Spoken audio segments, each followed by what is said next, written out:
Thank you to everyone for joining us online, live from your place to ours. Plant protein, the new age of food. Today's session, company pitches, presented by the Canadian Securities Exchange. We are pleased to offer 2 sessions. In the first one, we have 3 companies and 1 special guest moderator. Mike Williamson, Cascadia Seaweed. John Bonnell and David Gauthier, co-founders of Holy Veggie. And Martin Williams, president and CIO of Above Food. Our special guest moderator is the one and only Glenn Fraser from MNP, National Leader, Food and Beverage Processing, National Leader, Cannabis Services. Altogether, this makes up our lineup. Our objective in running Plant Protein is actually threefold. First, for companies to gain visibility and traction on an accessible platform. Second, to inform capital markets, players and investors about these types of companies and what's going on in the space. Also providing some knowledge of what's happening in and around the plant area. Thirdly, this is to complement the opening session we had called The Science of Protein. We wanted to give you the base. Now you get to hear these companies with a deeper understanding. If you already knew about the science, the listening field has been equaled. This will be the final week of company presentations, but not the final week of Plant Proteins. Next week, we move on to financing and investing, marketing, and consumer adoption. It'll be in a roundtable format, fireside chat, and one of our moderators is well known in this industry, Nicole Marchand from Snowcap Ventures. As for you attendees, we do ask that you share ideas and feedback with our presenters, leads, possible funding, after due diligence, referral of someone with unique applicable expertise, or maybe even potential strategic relationship. You can find their contact information in the profile box. With respect, we ask that you refrain from, we will not give management advice unless we are truly experts in the company's particular field, which we are not, and don't treat our presenting companies as marketing targets for services. Some special housekeeping matters. If the images aren't clear or the pictures are incomplete, check your bandwidth, refresh your screen, and you can act like an IT person, turn it off and on. We have a disclaimer. This is not a solicitation to make investments, either for shares or debt or to buy and sell stock. We make no representation about these companies, et cetera, et cetera. Each company gets 7 minutes with their PowerPoint. When they see my face, that means they have about 30 seconds left. After all the companies are presented, we will move to Q&A, of course, with Glenn Fraser, who I spoke of briefly earlier. Now, today's presenters, as I mentioned before, Mike Williamson, John Bonnell, and Martin Williams. We're going to start with number 1, Mike Williamson from Cascadia, CEO. He's the founding partner and CEO of Cascadia Seaweed. Mike has had a long relationship with the sea. Sounds like Aquaman. Born in Halifax, Nova Scotia, he proudly served in the Royal Canadian Navy for over 30 years. He had a number of shore-based seagoing, undersea, and overseas postings, culminating with 3 years as commander of Canada's West Coast Naval Base. I now turn it over. Thanks very much, Barrington, and thanks to the CSE for letting me chat. I think we're going to bring up the slides here. So because seaweed as a source of protein and food's a little bit novel, I'm going to give you a tiny bit of background on how you do it, and then we'll get into the protein side of things. Slide, please. So we're growing to be North America's largest ocean cultivator of seaweed, of course, in North America. It's big in Asia, and we're doing good, clean British Columbia ocean waters as a source of cultivated seaweed. And why are we doing it? Slide. Well, for climate action, human health and food, obviously what we're talking about today. Green jobs, we're really forward-leaning on Indigenous participation, tech, and coastal communities. Slide, please. Once we cultivate seaweed, there's a number of uses. Today, I'll be talking about consumer packaged goods. If we also use it, bovine feed for reducing methane emissions, biopackaging, pharmaceuticals, and a wide variety of other applications. Slide, please. And growing seaweed for food and other aspects meets a lot of the United Nations Sustainable Development Goals. So we like to say that we tick a lot of boxes. Slide, please. How do you grow seaweed? You pick an ocean tenure. You get it licensed by the province. You put in a rope grid with floats and ropes and anchors. It's suspended in the ocean column. You seed it. Seaweed grows. We plant it in the fall and harvest it in the spring, and we're working on a fall crop as well. And we're growing crops, sugar kelp, alaria, and dulse that are great for human consumption. Slide, please. Just a couple of shots of the team doing their thing, working in the field and in a large warehouse to rig farms. But it just gives you a little bit of a quick vignette on what we do here on the West Coast to produce this food. Slide, please. The other thing which is very important to us is Indigenous participation. We work with coastal First Nations up and down the coast, from the southernmost tip of Vancouver Island to the northernmost edge of the province on the coast. We work with groups that are interested in joining this sector. Why are we doing it? Next slide. Yep. So there's a new variety of proteins, the traditional ones at the top, and across the bottom under future foods, there's one of our crops, sugar kelp. Slide, please. There's three main types of seaweed: browns, reds, and greens. British Columbia has 630 native species of the total 10,000 on the planet Earth. And in this, you get a bit of an idea of the protein and other nutrient, macronutrient, and different elements that are in seaweed. Right in the middle of that slide, you see the range going as low as 5% all the way up to 26%. 43%. And then on the far right is a comparison of spinach compared to what seaweed has in terms of nutritional composition. So it's a very complex plant with an incredible number of beneficial properties. Slide, please. This is one of the scientific papers that talks about various protein levels, and we always speak of it as percentage of dry content. Seaweed dries at a range of 10 to 1, so 10 kilograms of wet seaweed yield 1 kilogram of dried seaweed, and then there's the various percentage levels in it. And you'll see there's quite a range. If where the arrow is right now under the variety called Palmaria palmata, slide please. When you harvest it in the year, creates an incredible variety in the protein levels, and it also causes variety in other elements of the plant. So you can almost do a designer protein with higher protein, lower carbohydrates, or higher protein, lower potassium. Seaweed has more potassium than bananas, more calcium than milk, and it's the only vegan source of vitamin B12. So when we look at using it in our food products, we also bring a number of other beneficial items into the foodstuff. Slide, please. Of course, when you're looking at protein sources, you have to look at other impacts, second-order impacts. On the left is just a quick scale of greenhouse gas emissions, and across the bottom is the various types of protein. Obviously, beef is a large impact on greenhouse gas emissions, which is why we're all talking about plant protein, and you'll see where sugar kelp is, it's quite low. And I just have to add one note here that seaweed is not a plant. It's an algae, so it's not in the plant kingdom, but as an algae, it behaves like a plant. It uses photosynthesis. It has something that resembles a root structure. We started in a nursery on land, and then we outplanted. So it's just a lot easier to call it a plant protein. Next slide. Why are we all here? Incredible investments in the plant-based space, and it's only getting larger. I have 4 more slides, and I'm watching my time. Slide, please. So future plans, we're expanding our footprint. We started with 2 hectares. This year it's 20, 60. We hope to get to 1,000 hectares of farms. A hectare produces about 30 tons of crop. We're working on consumer packaged goods. We have a variety of them coming out in May. Initially, seaweed jerky, protein chips, and snack sheets, much like you buy at Costco. We'll be looking at 50-50 burgers, whole salads, a variety of uses of seaweed in the plant-based space. We're doing a lot of research on biorefining, the best way to extract the proteins and other elements from the seaweed. And we're looking at jurisdictions around the world that are getting into seaweed, Europe, United States, Canada, etc. Next slide. Technology is always important, and we're looking at a variety of ways of bringing seaweed into mainstream for human food.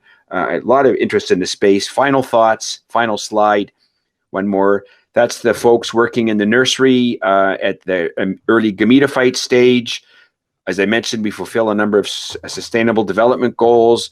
Technological innovation is on the way. We're looking at nutraceutical applications of it as well, and carbon credits. And that's my time. I didn't see Barrington's smiling face, but you had 23 seconds left. Oh gosh, I was gonna come in at 20. Okay. No, thank you for that. And to our presenters, I just thought of it while this was going on. Would you be interested? I'm going to ask some trivia questions, and whoever responds first, would you be interested in sending them like a sample of one of your products? 100%. Okay, good. Now, this is for our audience because I can see who's here, and we apologize for there were some time mix-ups that were sent out incorrectly. Sorry. Quick note for our audience: please submit questions in the chat box. It's to the right. Keep it friendly, keep it PG, all of those things. This is a family show after all. So, first question, the person to respond first to barrington.miller@thecse.com. What is seaweed? Or what is it not? First person with the correct answer, don't put it in the chat box. You have to send a message. You will get something from seaweed related, Cascadia. All right, moving on. Next. I'm not going to read a bio for these two gentlemen, John and David, because they didn't send one. So they're going to tell you a little bit about them, and they have 30 seconds. You're on the clock. Tell us about Holy Veggie and yourself. David missed me there. Thank you, Barrington. So I'm David. This is John. We're co-founders of Holy Veggie, a plant-based food company here in Toronto. Funny enough, we're meat guys turned veggie guys. So we spent the better part of 5 years working in the meat industry, and being on the front lines of seeing what was happening with animal agriculture inspired us to quit our jobs and start something that had a more positive impact on the planet. So that's a quick background on us. I guess we can jump into the slides now.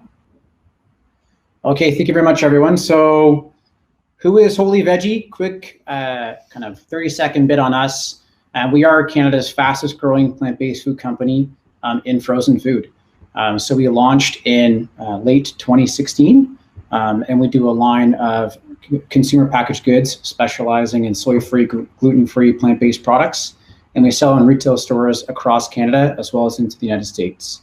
We have a pretty strong and proven portfolio. So we have national distribution with 14 SKUs in market. We're pretty much a CPG focused company with our kind of mandate. So we like to focus on innovation. We are also founder led and founder owned. So all the people involved in our company also own equity in our business. And we've been focused on rapid distribution in Canada as well as the US. So we launched, as I mentioned, in late 2016. We've now grown to over 3,000 stores in 36 months. We sell at all your major retailers. We sell at Whole Foods, Loblaws, Target, Sobeys, Metro, Costco, and we do sell nationally in the US.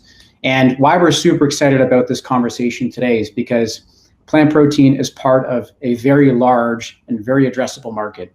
If you look at the options out there today for plant-based food intersecting with better for you food, there's over $20 billion of addressable sales today that plant-based food companies can go after. So we're super excited about the opportunity, not just for us, but the other people on this panel as well. Quickly on our mission, Dave's just going to jump in here. Hi, everyone. So Holy Veggie, as John alluded to, was something that came out of our experience being on the front lines of the food industry and really taking stock of something that we lost interest in and didn't feel we were doing something positive, and personally changed our lifestyle and had a whole sort of coming to Jesus consciousness thing happen to us. And so we worked together. We had a lot of experience working together as in that environment, and we decided to start this company with this sort of mission of trying to help the agri-food system, try to get more sustainability in our society, like all the companies on this panel today. And it's something that where we identified a real opportunity was to hone in on vegetable consumption. We wanted to sort of own the idea of creating convenience and taste on vegetables. What we saw is a lot of consumer research led us to understand that people were under-consuming vegetables predominantly because they thought they were complicated, they were hard to work with, and they lacked flavor, which, shocking as that may seem, that was the evidence that we found. And so we set out to really address that issue of under-consumption of vegetable by creating products that were veggie forward and that were tasty and in formats that were quite recognizable to consumers. Thanks, Dave. So just quickly on what we do, guys. So our focus is on frozen food right now. And so in particular, plant-based options that kind of sit at the intersection of better for you and plant-based. So we do a line of plant-based entrees, complete proteins, great source of macros, great source also of your micronutrients. We do a line of plant-based appetizers. So we do actually sell North America's #1 selling cauliflower wing, which we're pretty proud of. And we also do a line of plant-based pizzas. What marries all these products together is everything we do is veggie forward. Everything we do is uses quality ingredients. And we're pretty innovative. So everything we bring to market is usually done in a 6 to 8 month time frame, I'd say. And then moving forward, David? This is just to highlight some of the reactions of our consumers. Obviously, our focus on nutrition, on quality ingredients, convenience, and really when you look at the addressable market that we play in, there's always been this sort of compromise between quality and convenience. And so where we saw an opportunity was to really just try to, bring convenience to quality products. And again, with this focus towards vegetables. So you can see here some of the reactions that consumers seem to have to our products. Thanks, Dave. That's it for our slides, guys. Just going to stop the share, but quickly, we have a few minutes here left, I think, Barrington. So quickly, so we're a branded food company, guys. We focus on innovative products in this plant-based space. It's a growing category. Most retailers are increasing the amount of space in their freezers, in their fridges, on the ambient shelves for plant-based options that offer, better for you products. It's a growing category. It's a very large addressable market. And we're pretty excited to be a part of it and be a part of this panel. So thank you for having us today. No, thank you. And it's and I did have the pleasure of meeting them virtually, of course. Actually, I met Dave. I think I remember the date. It was January 26th. So that was pretty cool. What's that? Good memory. Yeah, man. Lasting impression. Okay. Trivia question number 2. Again, please do not submit the answers in the chat. You have to write barrington.miller@thecse.com. Hopefully somebody on listening can put it in the chat. How many SKUs does Holy Veggie have? Repeat. How many SKUs? Oh, I know somebody put in the chat. How many SKUs does Holy Veggie have? That's question number 2. So again, if you want some free Holy Veggie stuff, put it in. Put it in. And we are moving along. Let's see. Martin Williams, Above Foods. Martin is a co-founder of Above Foods, Inc. He has over 20 years of consumer packaged goods experience, including 12 years of advising Fortune 500 companies on innovation and go-to-market strategy. He's also the co-founder and managing partner at Recipe for Tomorrow, that's spelled TMRW, a growth partner that helps invent, launch, and scale food and beverage brands. So without further ado, I turn it over. Away you go. Thanks, Barrington, and thanks, CSE, for this opportunity. I'm assuming you can all see my screen at this point. So yes, we can. Above Foods is a vertically integrated seed-to-fork platform for plant ingredients, plant-based foods, and soon-to-be finished consumer goods. And we're a high-growth business, so we did $127 million of revenue in the trailing 12 months, on pace to deliver $188 million in our fiscal 2021, and we're EBITDA positive. So those are a couple things that we're very proud of in terms of what we've delivered into the market so far. We're in global distribution for our B2B business. And if you think about what Above Food is, it's two discrete business units. We've got an established B2B business called Purely Canada Foods, started in 2016. And that is the most premium B2B ingredients in the space. It sets the quality and the price bar across the world. It's in 35 countries and 300 customers. It could be a lot bigger, but we're very surgical in our customer base. And our emerging B2C brand Above, aptly named, is designed not only to increase our total addressable market, but there's a really interesting margin story when we start to think about adding those 38 to 42% CPG revenues to the total portfolio. In terms of what we've built, this idea of seed to fork, right? People talk about it, but we actually have one of the few platforms globally that can actually deliver this. And we'll talk to you in a second about exactly how we're delivering that. But we've got custody of the genetics all the way through to when the food hits the dinner plate for consumers. And what that means is we have an advantage in the space that not a lot of players do, right? We have complete custody of plant ingredients, plant proteins, and plant goods. And what we think to be true is that, let's assume for a second that taste and value are the top two attributes for consumers, right? That's been true. Of course, food has to taste good. Of course, it has to represent a value. But third amongst those, and increasing in importance for consumers, is the idea of traceability. So traceability is really a reflection of consumers saying to the food system, show us how the proverbial sausage is made. We don't trust you. We don't trust that you're doing the right thing. And every week, we can all agree that there's a new news story about whether it's price fixing or inadequate labeling. Even last week, it was about baby food and high mercury and cobalt levels, right? There's been an erosion of trust by consumers, and so they've asked to show us how the proverbial sausage is made. And that's really what our platform is designed to do, from seed to fork, being able to provide that degree of transparency. And the way that we do that is sixfold. So we start with genetics. We own the genetics that go into the ground, right? The cultivation processes, the genetics. We're not talking about GMO.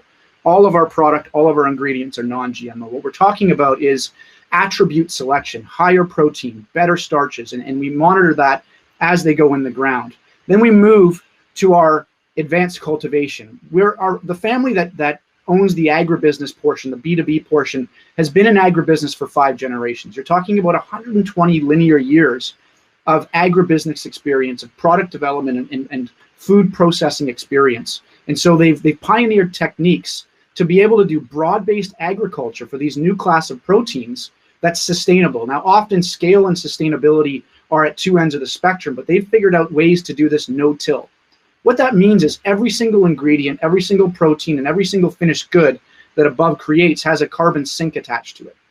So we've got a carbon credit because of the no-till, and that's kind of pioneered on the advanced cultivation. When we move to scaled operations, we have the largest organic terminal in Canada. We have the 5th largest terminal in Canada. We have 350 rail cars. We've got separations that are 35. And so this is built for what we call identity preserved, right? This is the protocols in place to be able to deliver that transparency from seed to fork. We have proprietary formulations. So on our B2B side and on our emerging B2C side, proprietary formulations really are solving, discrete problems in food science and product development. To give you one example, our isolates are made from fava. What fava is higher protein relative to a pea or a soy, but inert from a flavor standpoint. And so if you're a food scientist, if you're a product developer, peas are the most dominant isolate form right now. You have to flavor them out, right? You have to mask the taste of peas, but fava don't require that type of masking. And so that's the type of advanced ingredients we're talking about. And then we move that through global distribution. As I said, we've got 35 customers globally, 35 countries and 300 customers globally, and being able to move these ingredients through scale. At any one time, we've got custody of $40 to $50 million of inventory of these plant proteins in our custody. And then the last is premium brands. So, our premium brands, Purely Canada on the B2B side is already the most premium in any segment that it competes in. And B2C, Above, aptly named, will be the most premium brand in the space. But because we have custody over all of the ingredients and inputs, we've priced our product line at a mid-tier. When we talk about CPG, the last part of this is what I'll talk to you about is what's emerging. In the first half of 2021, we'll be launching a line of consumer branded products through retail. initially through e-commerce and then through bricks and mortar. And we're focusing on meat analogs and dairy analogs with some high nutrient density bakery. And the reason we're going multi-platform right out of the chute is because we have something that not very many players have, which is complete custody over all of these ingredients. And so the last part I'll leave you with is we just closed our first financing, our first outside money that we've ever taken in the middle of January. We were able to raise $40 million. We launched the deal 2 days before Christmas on the 22nd. We closed the book on the 24th, and then we closed the financing in the middle of January. And I think it's a reflection of what the market has said about the platform. It is indeed differentiated and disruptive, right? The idea of having complete custody over these ingredients is indeed unique. The fact that we're already high growth and EBITDA positive, again, you don't hear a lot about that in the space. And the third part is that we have a moat around our businesses that not too many players have, right? We've got the custody at scale of the most advanced ingredients in the world. You know, we've been doing this a long time, 120 years. UNESCO has come out over the last 3 years and said, Saskatchewan, where our operation is the best place globally to grow these proteins. And so we're going to leverage that across B2B, advanced B2B, and then soon to come in our emerging B2C. So thank you for your time. I think now that I see Barrington, that's it for me. That's it for you, but that's not it for the panel. For our audience, if you want access to some of these presentations, and we apologize that we weren't able to show Above Food's complete presentation, send us an email. Or I believe that you can contact them directly through their profile pages. If not, you can always write barrington.miller@thesc.com. I put it in the live chat. And the third and final question, to get something free from Above Foods, and again, do not put the answers in the chat, send an email, is in 2021, they're going to focus on two analogs, blank and blank. We like to keep our audience on the toes. But enough of me talking. Let's get to GF. Glenn Fraser, CPA, CA, MBA, is the national leader of MNP's food and beverage processing practice. Oh, just as well, I cut down his bio because this guy has done way too much. 25 years of experience in providing effective business advisory, tax, and assurance services to private companies, entrepreneurs, and subsidiaries of international businesses operating in Canada. He has and done various strategic projects for industry leaders, including Food and Beverage Ontario, BC Food Processors Association, Ontario Agribusiness Association, Ontario Craft Cider, and Ontario Agri-Food Technologies. He's also published numerous articles in Food in Canada magazine, holds an MBA from York University, CPA, qualifying as a CA. He's on MNP's board of directors.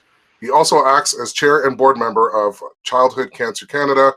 And on top of that, he happens to be a really nice guy and a massive hockey fan. I don't know which one is first, but I'm willing to bet. Glenn? Yeah, Glenn, over to you. And thanks for your patience. Thank you. So if there's questions, you'll see a little box on the right-hand side. If you guys can put your questions in there for the crew. If there's anybody there that has anything that they want to talk with, some great presentations this afternoon. So if you have anything in there, I jotted down a couple of things that I wanted to go through with the crew. So while those questions are coming in, I'll ask some of the ones that I have.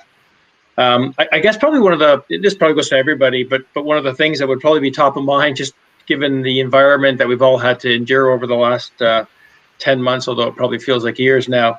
How has COVID impacted your supply chain, and how has it impacted the consumer preferences for your product? Like, has that changed anything when you look back over the last 10 months?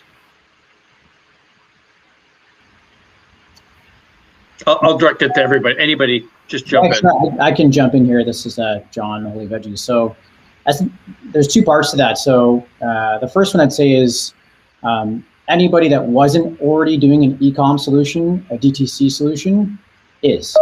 So it accelerated everybody's plan. So from B2B for retail, for large chains such as Kroger, Walmart, all of them accelerated their platforms to offer some type of e-com solution. Even Cisco, who's primarily B2B, pivoted some of their trucking fleets into DTC, to direct to the consumer. So that, I think, was a massive change, and I think one the industry needed, to be honest. It's put a ton of pressure, though, on the supply chain around it. So everything from dry ice to thermal boxes to cardboard, it's put a lot of pressure. Lead times are changing.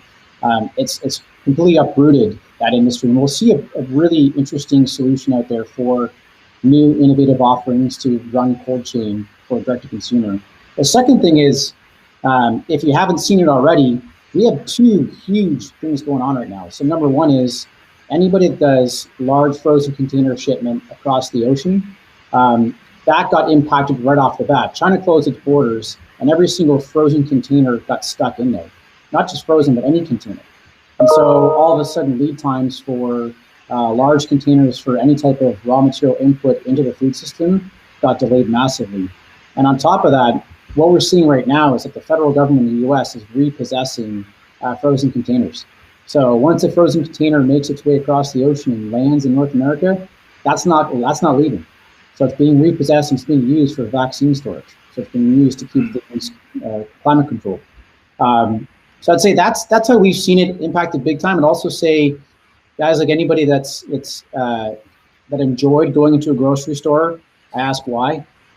It's never the most pleasant experience. And I think everyone's kind of woken up and realized that, hey, it's a lot more enjoyable if you're able to order online, pull up out front of the store, and some 16-year-old kid throws your groceries in your back trunk. So that's changed the way a food brand is able to speak to and interact with a customer in the store. So a lot of the kind of services around the models of interruption to consumer in the store, that's all been completely changed. It's all shifting towards digital now. So I'd say that's just my 2 cents on what we've seen going on, and it's neat to see. It's also terrifying. Yeah, definitely agree with you. I mean, just the way that we go and purchase products nowadays is very different than it was a year ago. Certainly, and I don't know that any of us would have imagined the way we, I'm sure it's, I'm not the outlier in this comment, but there seems to be a truck pulling up to my house on a daily basis. It feels like someone dropping off a package of some sort. And I don't see that changing too dramatically as things kind of go back to normal. I mean, you certainly will be out there more frequently when we can kind of get out of the house. But I think there's been a paradigm shift here that in the way we sort of interact with retailers and we interact with the companies that we buy products from. Mike and Martin, any thoughts from you? And just even overall, like what would you think too? Like when you kind of look at the plant-based market over the last 12 months, has COVID impacted the consumer buying patterns for plant-based products? I'll speak first and briefly. For us, the biggest impact has been operational. We work in a lot of remote communities, First Nations communities, where they're trying to isolate from COVID. So we're very, very pragmatic in terms of PPE and how we work in close teams. Our consumer packaged brands are being launched in May, and we're going to go direct to consumer right off the bat. So COVID has certainly done a bit of that. And folks want real foods as well. And, the COVID has extended into what people are putting onto their tables and into their homes. And they don't want mystery products. They want to know that they're from generally good Canadian sources. And that's really bolstering our offering as well, a product that's both good for you and good for the planet. So notwithstanding the negative impacts of COVID, it's been a bit of a boost for our business. Yeah, Martin, what are you seeing on your side? I'd say that our B2B business, because we're talking long-term contracts, it was somewhat insulated, if I'm being honest. We're still pre-commercial on our B2C, and so the retail trends haven't impacted us directly, but we've built a portfolio really reflective of being able to communicate, differentiation on different channels. So it certainly impacted our strategy to a degree.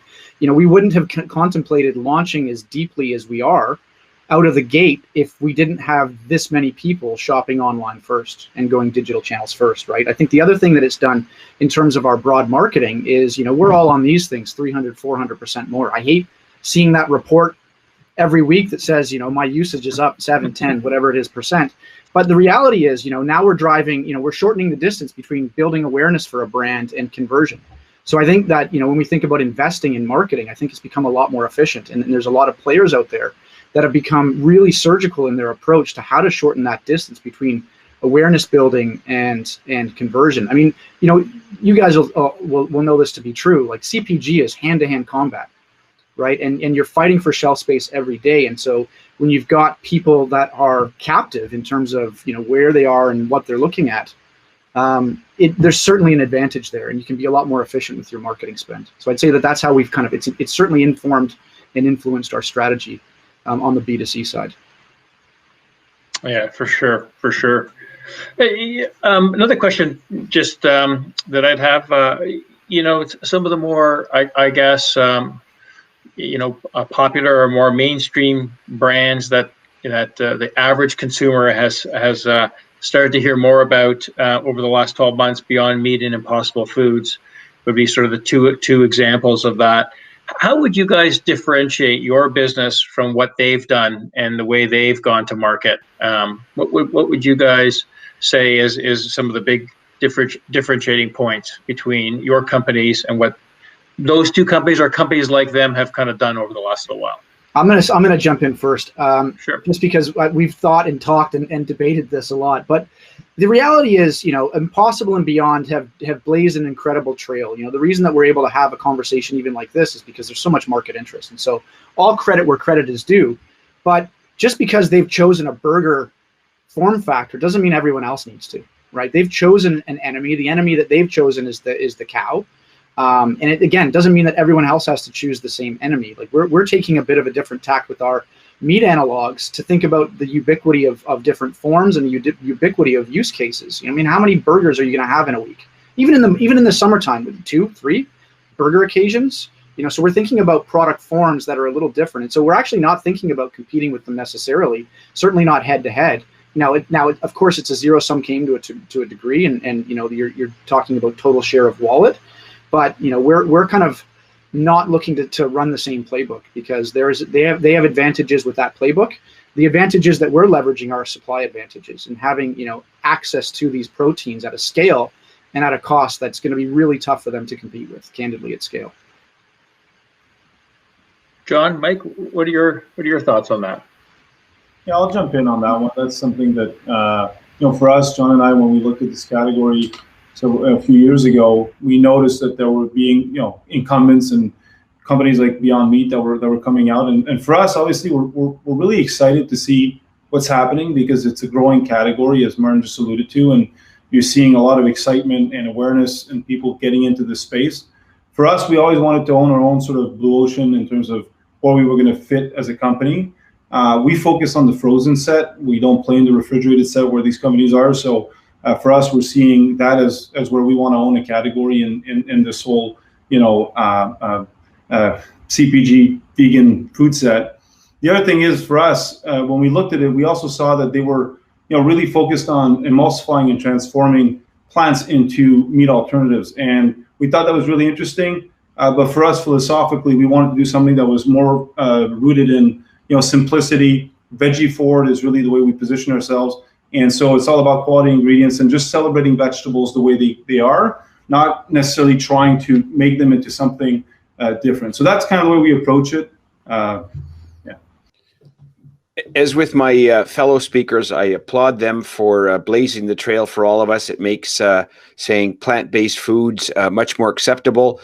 We are tending a little more towards ocean and the sea, so direct composition will come from companies like Blue Nalu that are doing great seafood analogs. We also get to play in the blue economy and wrap the ocean around what we do and better enhancements for the planet from an ocean perspective. So it's not a category that the two large incumbents are playing in. So again, it's been a positive experience. It's made dialogue about plant-based foods and protein alternatives much easier. And also, again, with us, it's very low processing. Try to have a maximum percentage of seaweed as a protein or carb or nutrient source. So it's been good. Yeah, I'd agree with those comments. Yeah, they're rising tide floats all boats. There's no doubt about that. And both those companies, along with some of the other pioneers in the space, have definitely made it easier for newer entrants to get in. So you're right on that way. I'm getting the wave here from Barrington here. Yeah, just letting you know. Just letting you know, final thoughts and stuff. Because we got to keep the flow going. So that's all. Okay. Yeah. No. We'll just a quick question for everybody here on the panel, and we'll just try and wrap this up. What role does ESG play in your strategy? It's I'd say it's foundational to us. I mean, for us, it all starts with the seed, right? And the cultivation techniques for our farm and our farming partners are all no-till. And so it's not something we have to layer into the story. It is the story. Right, we have, and we'll be talking about this a lot more in the market, but we can attach a carbon credit to every ingredient and every product that we produce. And this isn't, doing it retroactively. The platform's been built to do that from the beginning. So ESG is a big part of our story. One of the use cases we talk about is imagine seeing a QR code on a package. Right? On the back of our packs would be a QR code. And, you scan that with your smartphone and you're immediately transported to the longitude and latitude of where that food was grown, where then it was cultivated, where it was processed, where it was packaged, and you get to see the whole story, right? We talk about it in terms of the whole story, seed to fork, and so it's something we're showing, and that degree of traceability enabled through ESG, and we think people will care. I mean, food's got to taste good. I mean, everyone on this panel will agree, but the ESG is that emotional kind of alibi, that emotional kind of benefit that people are looking for, and it needs to be part and parcel. Yeah, I'd briefly echo. I'd briefly echo that. ESG forms part of everything we do, and like was just said, we do traceability, and we're trying to get webcams so you can scan a QR code and see the farm on which your product's growing. People, planet, profit. For us, the emphasis is on the people and the planet, and the profit will come. So a triple bottom line for sure, and ESG informs everything. John, David, any last words before we call it a day here? Yeah, I think like the other two panelists as well, it's, ESG is rooted in our DNA as a company, as kind of new guys trying to do something more positive in this plant-based space. But we are in the process of signing up with B Corp and committing to carbon neutrality for 2030. We'd like to get there a lot earlier, so that's part of our mandate. And also from day one, we actually partner with an organization that some of you may know, which David will jump into. Yeah, Community Food Centers Canada, and they're a company that helps create democratization and access to clean and healthy foods. And obviously that's a big part of our mission and our beliefs. So for us, it's been a great platform, a great partnership, and it's something that falls within the realm of ESG, and something we're obviously very proud of being part of. Yeah, like everyone will say, doing good is just good business, right? So that's how we operate. Well said, guys. You know what? I think this is an amazing panel, great presentations, and so from my perspective, thank you for inviting me to moderate this part of the session. I really enjoyed the presentations. I'll pass it off to you, Barrington. Oh, thank you, Glenn, and thank you to everybody. Thank you to our moderator, Glenn Frazier from MNP. Check out MNP for all your accounting and audit needs, not only with plant and plant proteins, but in various other sectors. Thank you to Mike Williamson from Cascadia Seaweed, John Bonnell and Dave Goche, co-founders of Holy Veggie, and Martin Williams, president and CIO of Above Food. May you have continued success in expanding your businesses. Thank you to our attendees for your time today. Go to the company websites and learn more about these companies. If you have a lead for them, do connect. Coming up next is Plant Protein Company Pitch Part 2, Session 2. We have James McGinnis, CEO of Globally Local, David Kerbel, CEO of Ritual Superfoods, and Paul Shapiro, CEO of The Better Meat Company. Special thanks to Scott Exner of MLT Aikens, Canada's leading ag food law firm, Brad Farquhar, CFO of Input Capital, Glenn Frazier and Leanne Magilla of MNP, Jim Harden of AVAC, Nicole Marchand of Snowcap, and for CSE related, Mark Francis, Anil Mall, and Grace Padota. and Grace has been running the show behind the scenes. We want to say thank you. Don't forget to check out CSE TV, available on YouTube, as well as our social media platforms, LinkedIn, Instagram, Facebook, and Twitter. And with that, that is a Veggie wrap.